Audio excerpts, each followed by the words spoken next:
Hoje a nossa mensagem, a nossa meditação vai caminhar em alguns textos bíblicos. Vocês que me acompanham, né, vocês sabem que eu gosto de expor um texto, mas nessa manhã, de forma pedagógica, até didática e também doutrinária, eu preciso explicar um pouco todo o conceito da Páscoa judaica e como nós, cristãos, falamos e entendemos a Páscoa e essa celebração tão importante no nosso calendário, tá bom? Então, para isso, eu preciso ler ao mínimo 2 textos iniciais agora com vocês, nesse momento. Eu estou, então, em João, capítulo 1, eu ia falar 1 João, e o tema da mensagem está aí na sua tela, né? Eis o Cordeiro de Deus, e nós estamos em João, capítulo 1, verso 29. Eu dou um tempinho para você achar e você pode aí também já deixar separado Êxodo capítulo 12, tá bom? A irmã Natália vai colocar aqui no chat para vocês irem acompanhando. João capítulo 1, 29 e também Êxodo 1:29 eu vou explicar mais para o final, da metade para o final da mensagem, mas falarei a respeito de Êxodo capítulo 12 também. Então, João capítulo 1, verso 29, diz assim o texto bíblico: No dia seguinte, Jesus, passando, e viu João que Jesus ia passando, disse: Eis o Cordeiro de Deus que tira o pecado do mundo. João Batista vê Jesus, aponta para Jesus e diz: Eis o Cordeiro de Deus que tira o pecado do mundo. Agora eu convido você a ir lá comigo no segundo livro da Bíblia, no livro de Êxodo, lá no capítulo 12. Se você conhece o texto bíblico, você sabe que lá no capítulo 20 nós temos os 10 mandamentos, né? Então, aqui está contando a história do povo hebreu que estava cativo lá no Egito por comando e domínio de Faraó, tá bom? E aqui no capítulo 12 nós temos a instituição da Páscoa judaica. Eu quero ler alguns versos e depois explicar todo esse contexto para os irmãos, tá bom? Então me acompanhe, eu estou em Êxodo capítulo 12, verso 1, diz assim o texto sagrado: Disse o Senhor a Moisés e a Arão na terra do Egito: Este mês vos servirá como principal dos meses, será o primeiro mês do ano. Falai a toda a congregação de Israel, dizendo: Ao 10 desse mês, cada um tomará para si um cordeiro, segundo a casa dos pais, um cordeiro para cada família. Mas se a família for pequena, para um cordeiro, então convidará ele o seu vizinho mais próximo, conforme o número das almas, conforme o que cada um puder comer. Por aí calculareis quanto bastem para o cordeiro. O cordeiro será sem defeito, macho de 1 ano, podereis tomar um cordeiro ou um cabrito, e o guardareis até o 14º dia desse mês, e todo ajuntamento da congregação de Israel o imolará no crepúsculo da tarde. Tomarão do sangue e o porão em ambas as ombreiras e na verga das portas, nas casas em que o comerem. Naquela noite comerão a carne assada no fogo, com pães asmos e ervas amargas a comerão. Não comereis do animal nada cru, nem cozido em água, porém assado ao fogo, a cabeça e as pernas, e também a fressura. Nada deixará dele até pela manhã, o que, porém, ficar até pela manhã, queimá-lo-eis. Dessa maneira o comereis, lombo cingido, sandálias nos pés e cajado na mão. Comê-lo-eis à pressa, é a Páscoa do Senhor. Porque naquela noite passarei pela terra do Egito e ferirei da terra do Egito todos os primogênitos, desde os homens até os animais, executarei juízo sobre todos os deuses do Egito, eu sou o Senhor. Vamos orar? Senhor Deus, amado Pai, muito obrigado porque estamos diante da Tua palavra e a nossa oração é que o Senhor fale ao nosso coração por meio do Teu Espírito. Em nome de Jesus oramos agradecidos. Amém. Amém.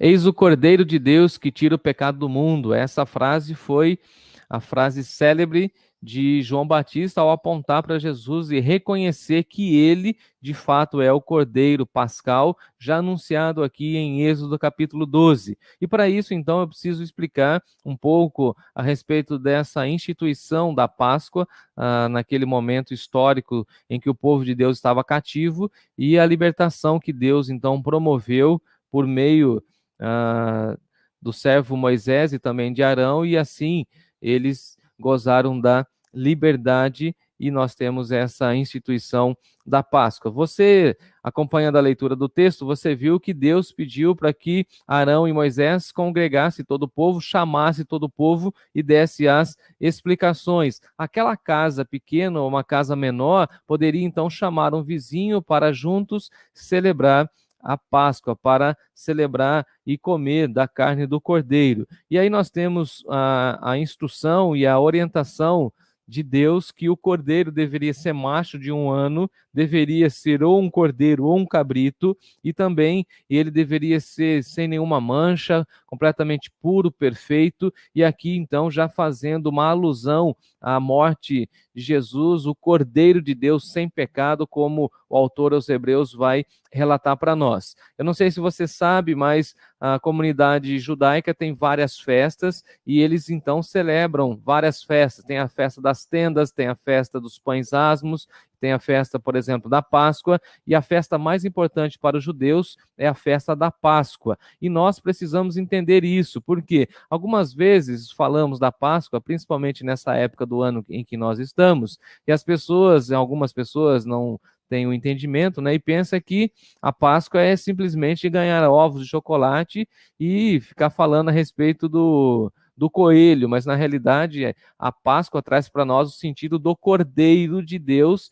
já escrito em Êxodo capítulo 12, que nós hoje entenderemos também a partir da leitura do Novo Testamento. Então Páscoa não tem nada a ver com ovos de chocolate, mesmo que os ovos de chocolate sejam maravilhosos, né?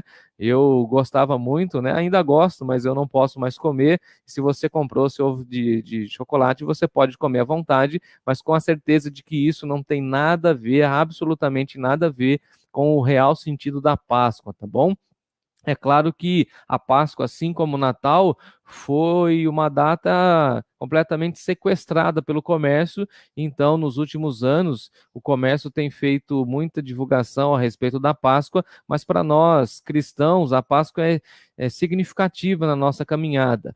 Ela é mais significativa ainda para os judeus, porque o judaísmo comemorava todo ano a celebração da Páscoa. Então nós temos essa festa durante todo o Antigo Testamento. Para nós, no Novo Testamento, como nós somos cristãos, a Páscoa deixa o seu sentido original e passa a se tornar simplesmente uma lembrança da história do povo de Deus, mas Jesus ressignifica a Páscoa celebrando a ceia do Senhor, e aí daqui a pouco nós falaremos a esse respeito, tá bom?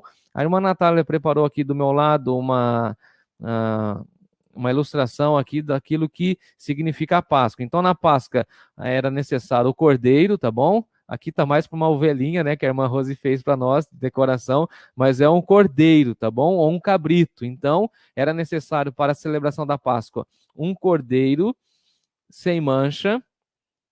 Aqui eu não consegui o pão sem fermento, tá bom? Coloquei um pãozinho francês mesmo, mas por conta da dificuldade de achar, então era um pão sem fermento, pães asmos, tá bom? E aqui eu achei uma erva amarga aqui, ó.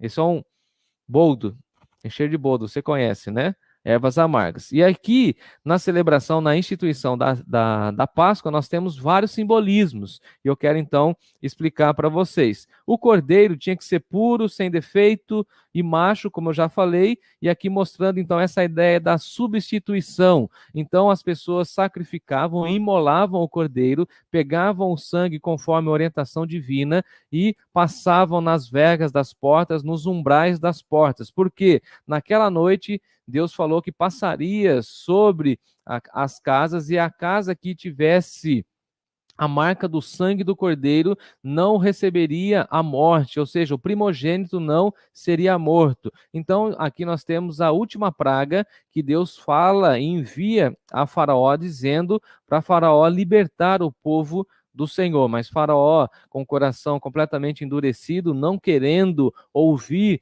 a orientação de Deus, ele não deixa Deus agir, não libera o povo, não promove essa libertação em Deus. Então Deus, na última praga, fala: ó, então eu vou matar os primogênitos. O primeiro será morto, tanto dos animais como também das pessoas. Então, aquela família que não aspergir, que não pintar a porta, ou os umbrais da porta da sua casa, quando o anjo passar, certamente o primogênito morrerá. E para essa celebração, então, os judeus pegavam o cordeiro, imolavam o cordeiro e assavam ao fogo. Não poderia ser uma carne cozida na água, por exemplo, não poderia ser um ensopado do cordeiro, não, era esse simbolismo do fogo. E depois, no Novo Testamento, nós vamos entender a respeito do fogo, fogo consumidor, como essa ideia de queimar todo o sacrifício para que Deus possa sentir o cheiro do sacrifício como um aroma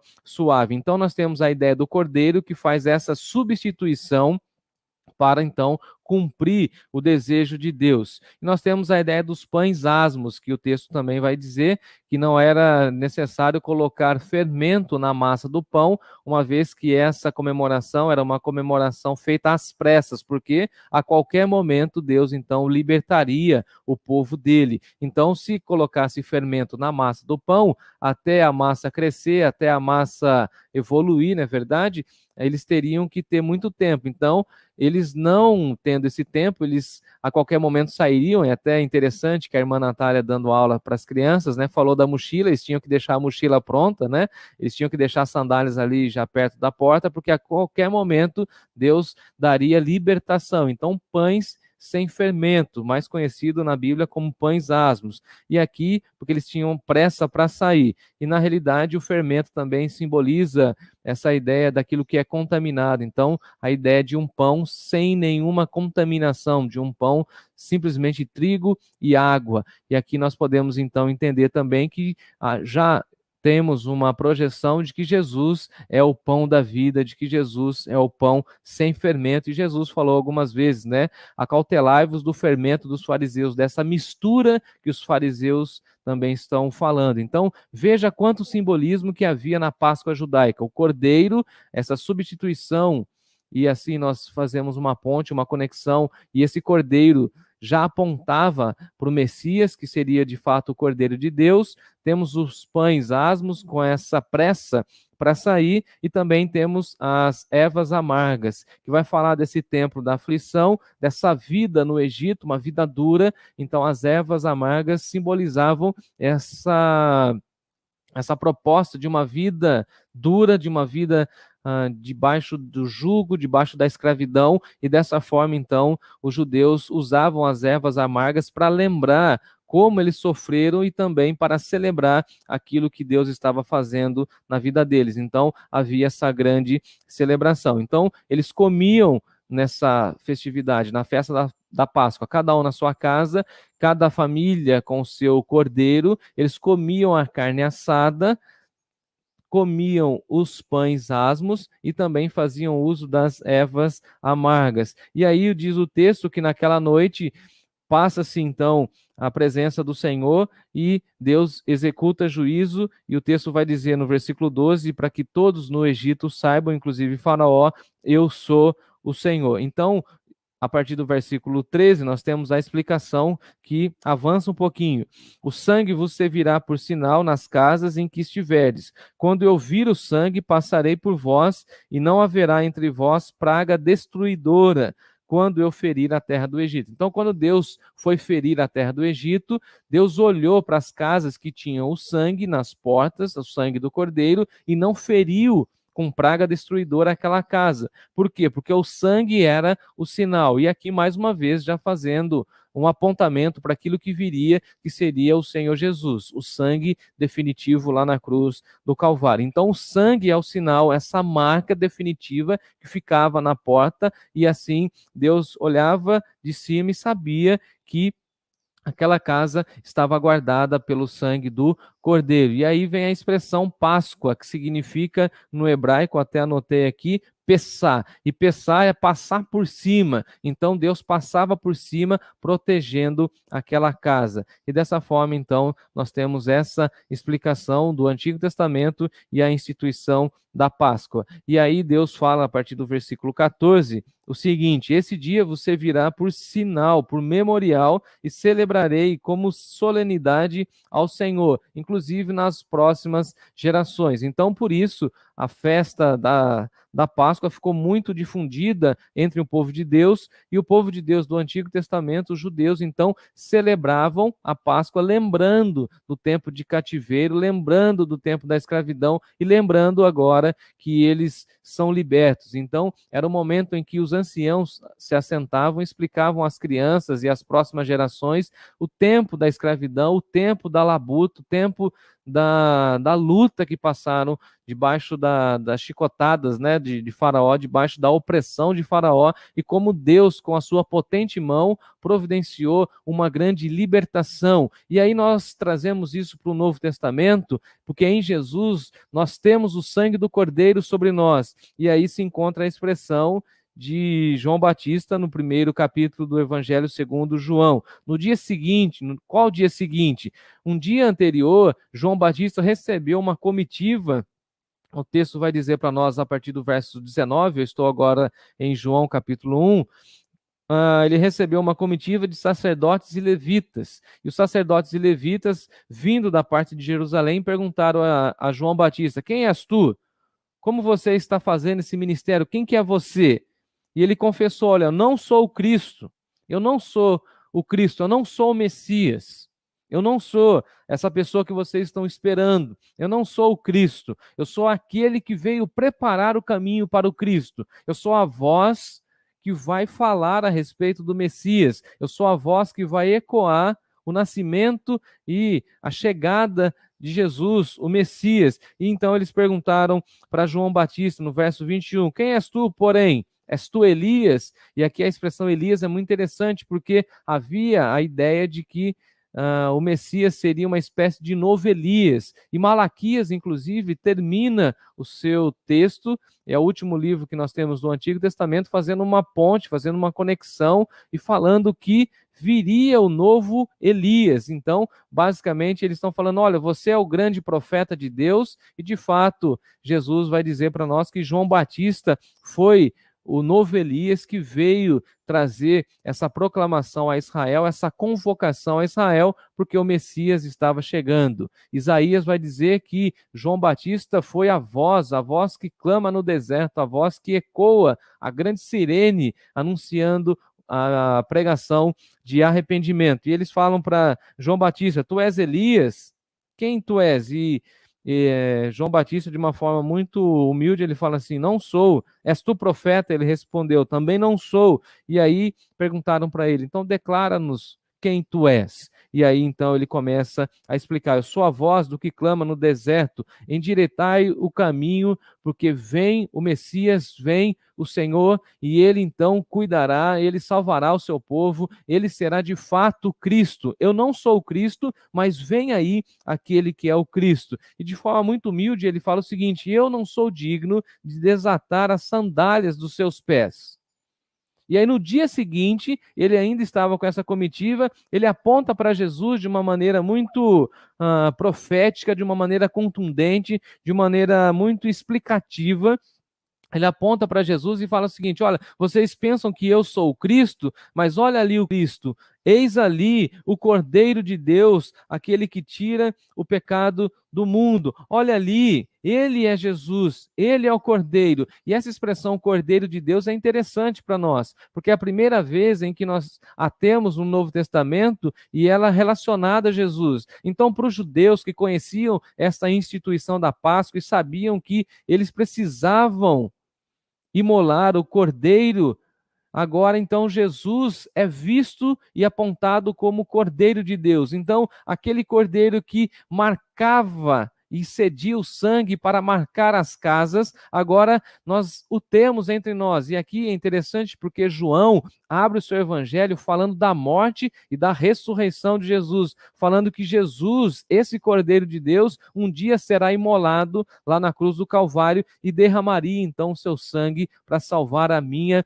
e a sua vida. Graças a Deus, louvado seja o nome do Senhor. Então, o que significa essa expressão de João Batista para nós? Eis o Cordeiro de Deus. Significa que Jesus é o Cordeiro de Deus, aquela expressão do servo sofredor que está lá em Isaías, que ele não tinha nenhuma beleza para que nós o admirássemos, mas que ele foi moído, traspassado por conta dos nossos pecados, que ele recebeu todo o pecado da humanidade, que ele verteu o seu sangue, e todo aquele contexto que nós já conhecemos da crucificação, o sangue carmesim, o sangue puro de Jesus foi vertido na cruz para lavar a nossa vida, para lavar o nosso pecado, para nos dar a redenção, a remissão, a libertação dos nossos pecados. E assim como os judeus celebravam a libertação do Egito, nós cristãos, por meio do sangue de Jesus, podemos nessa manhã celebrar, porque por meio do sangue de Jesus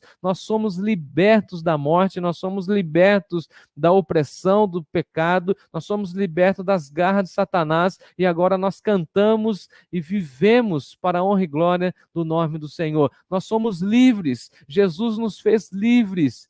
E se o Filho, disse Paulo, verdadeiramente vos libertou, verdadeiramente sereis livres. Nós agora somos livres do pecado, livres das amarras do pecado, livre das condenações. Não há nenhuma condenação sobre nós, porque o sangue do Cordeiro está sobre nós. O sangue do Cordeiro foi derramado na cruz do Calvário, e nós, cristãos, nós que confessamos o Senhor Jesus, nós que cremos em Deus e cremos no seu Filho Jesus, temos a marca do Cordeiro. Nós temos a marca do seu sangue. O Cristo ressurreto lavou os nossos pecados. E por isso nós cristãos gostamos de entoar na celebração da ceia aquele hino maravilhoso que fala: alvo mais que a neve, o seu sangue nos lavou. O livro do Apocalipse vai dizer para nós que os remidos, os salvos, cantam a Deus porque tiveram as suas vidas, as suas vestes lavadas pelo sangue do Cordeiro. É esse Cordeiro que traz para nós o real sentido da vida. Porque Jesus não somente morreu na cruz do Calvário, mas ao terceiro dia, conforme ele mesmo disse, ele ressuscitou. E é aqui que está baseada a nossa fé, a nossa pregação, a nossa confiança e a nossa devoção. Nós cremos no Cordeiro de Deus, e aqui João Batista tinha toda a razão. Ali estava em Jesus o Cordeiro de Deus, e aquele Cordeiro de Deus que tira o pecado do mundo, que elimina o pecado do mundo, que extirpa o pecado do mundo, que afasta o pecado da nossa própria existência. Porque Jesus cumpre cabalmente o seu ministério, ele vai até a cruz e leva o seu ministério até as últimas consequências, ele cumpre a vontade de Deus. Ele cumpre o propósito de Deus, mas ao terceiro dia ele ressuscita, o nosso Redentor vive, e porque ele vive, nós podemos crer no amanhã, nós podemos ter certeza do amanhã. A nossa esperança é que o nosso Cristo não deixou restos mortais. A nossa certeza é que nós não precisamos ir até uma tumba para fazer culto, celebração, não temos cinzas, não temos nada físico, porque o nosso Cristo ressuscitou, e aqueles que creem têm o Cristo vivendo dentro de si mesmo, tem a marca do Cordeiro, e por isso nós não tememos a morte. Porque se na Páscoa judaica, quando Deus fere e quando Deus atua, aqueles que não têm a marca do sangue do Cordeiro morrem. E para nós, no Novo Testamento, nós temos esse simbolismo de que aqueles que creem na ressurreição de Jesus também não verão a morte. E a morte será para nós tão somente uma passagem para estarmos com Deus para todo sempre. Porque a ressurreição de Cristo traz para nós a certeza de que, assim como Ele ressuscitou, nós também ressuscitaremos ao terceiro dia. Porque nós temos essa certeza dele. E nós não precisaremos passar por 3 dias na vala da morte. Nós não. A Bíblia diz que no piscar de olhos estaremos com o Senhor para todo sempre. Louvado seja o nome do Senhor. Cristo está vivo. Ele reina. E tinha razão João Batista quando apontou para Jesus e falou assim: eis o Cordeiro de Deus que tira o pecado do mundo. Eu gosto de uma frase do Billy Graham quando ele fala assim: o cristianismo não tem nenhuma tumba para visitar. O cristianismo não tem uma quantidade de cinzas para adorar. Cristo está vivo e viverá para sempre. Cristo vive, Cristo reina. É interessante que na última Páscoa, Jesus então chama os seus discípulos, e é interessante que Jesus foi morto e ressuscitou num domingo de Páscoa. Ele chama os seus discípulos preparam a Páscoa, e aí então nós temos a celebração da Páscoa, e Jesus com os seus discípulos estavam comendo, ao passo em que Jesus, quando pega o pão, ele parte o pão, e ele fala assim: este é o meu corpo que é dado por vós. Comei em memória de mim. Comam do pão, porque quem não comer do pão não tem parte comigo. E aí Jesus pega o cálice e fala: esse cálice é a nova aliança no meu sangue. Bebei dele todos, em memória de mim. Porque aquele que come e bebe do meu corpo tem parte comigo. E aí então Jesus institui a celebração da ceia. E por isso, para nós, que o momento mais especial de celebração é o momento da ceia. É o momento em que nós reconhecemos que Deus nos ama, que Jesus fez tudo por nós, que Jesus levou o seu ministério às últimas consequências, morreu na cruz do Calvário, sofreu zombarias. Jesus teve sede e deram uma espuma, uma esponja com vinagre. Jesus sofreu, mas superou o sofrimento com a crença em Deus. A crença que o Pai o ressuscitaria ao terceiro dia. E no terceiro dia, num domingo como esse, as mulheres foram ao sepulcro. E ao chegar lá no sepulcro, o anjo disse: vocês estão procurando entre os mortos aquele que vive? O Cristo Nazareno não está aqui, ele vive, ele reina. E por isso nós, ao celebrarmos a ceia do Senhor, podemos lembrar que aqui está o pedaço de pão. Cadê o pedaço de pão? Aqui o pedaço de pão. Simboliza o corpo de Jesus. E aqui o cálice, que simboliza o sangue de Jesus. E aqueles que comem e bebem do corpo e do sangue de Jesus têm parte com ele. Ou seja, nós agora temos o selo do Espírito Santo em nós, porque nós somos cristãos. Nós temos a marca do sangue do Cordeiro. E assim como ele vive e reina, nós com ele viveremos e reinaremos para todo sempre. Esse é o real sentido da Páscoa. Então, para nós, não faz sentido a Páscoa judaica. Não faz sentido. Para nós, a Páscoa tem sentido porque Jesus ressignificou a Páscoa. E assim, Jesus toma o lugar do Cordeiro. É interessante que na Páscoa judaica, todo ano era necessário sacrificar o cordeiro. E o autor aos Hebreus vai dizer para nós que agora Jesus promoveu um sacrifício eficaz, um sacrifício definitivo, um sacrifício vicário. Jesus morreu uma única vez, derramando seu sangue. O apóstolo Paulo, por exemplo, vai dizer que Jesus é o cordeiro pascal, que ele fez essa substituição. Não precisamos mais sacrificar um cordeiro ano após ano, porque Jesus foi sacrificado por nós na cruz do Calvário, comprou a nossa vida e hoje nós somos livres, libertos. Então a Páscoa cristã é a libertação que há no nome de Jesus por meio do seu sangue. O seu sangue nos lava, o seu sangue nos purifica e o seu sangue nos sela. Porque aqueles que têm a marca do sangue do Cordeiro viverão com o Senhor para todo sempre. E o autor João, falando do Apocalipse, vai dizer para nós que nós, os cristãos, viveremos com Deus para todo sempre e com Jesus reinaremos. O apóstolo Pedro vai dizer para nós que nós somos resgatados pelo precioso sangue de Jesus.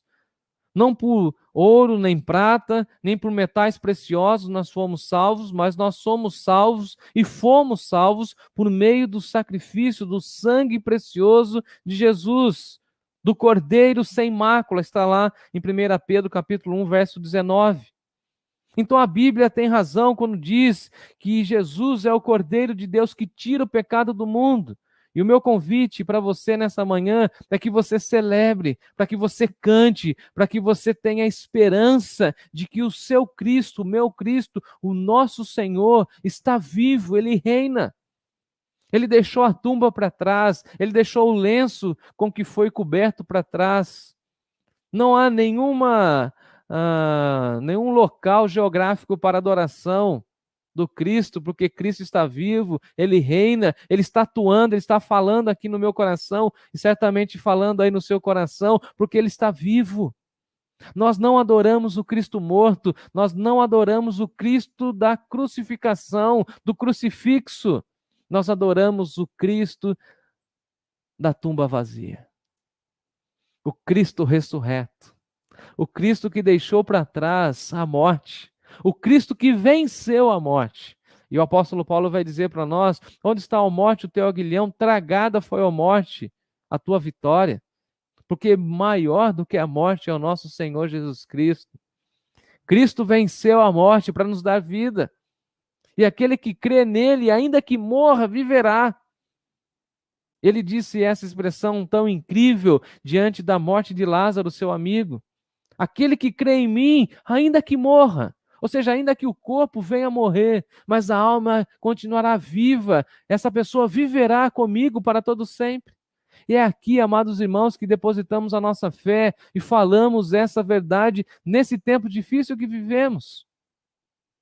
Mesmo se chegarmos a desfrutar da morte física, nós viveremos com o Senhor para todo sempre. Por quê? Porque temos a marca do Cordeiro, porque confiamos na morte do Cordeiro de Deus, confiamos na ressurreição de Jesus e confiamos no seu sangue, porque através do seu sangue Ele nos comprou e nós não somos mais desse mundo. Não somos mais daqui, desta vida, não somos mais carnais, agora nós somos filhos de Deus, adotados pelo Senhor e temos o poder de sermos chamados filhos de Deus. Nós somos libertos desse mundo, libertos das paixões dessa vida. E por isso, nesse sentido, a Páscoa para nós, a libertação. E a libertação do Novo Testamento é a libertação promovida pela ressurreição do Senhor Jesus. E eu convido você a orar, a cantar, a celebrar, a se emocionar comigo nessa manhã. Que o nosso Senhor está vivo, o nosso Senhor reina. E essa certeza invade o nosso coração, sabendo que nós poderemos sofrer nessa vida, mas a eternidade, o nosso futuro está assegurado, porque nós estamos nas mãos do Senhor. Nós cremos no Cristo ressurreto. Não cremos na Páscoa judaica somente, nós cremos na ressurreição de Jesus. Nós cremos sim que tudo aquilo que ele disse é verdade, que no terceiro dia ele ressuscitou para se cumprir as Escrituras. E aqui está o cerne do Evangelho, que ele foi morto na cruz do Calvário, mas ressurgiu ao terceiro dia, vive e reina hoje e para sempre. Amém. Amém.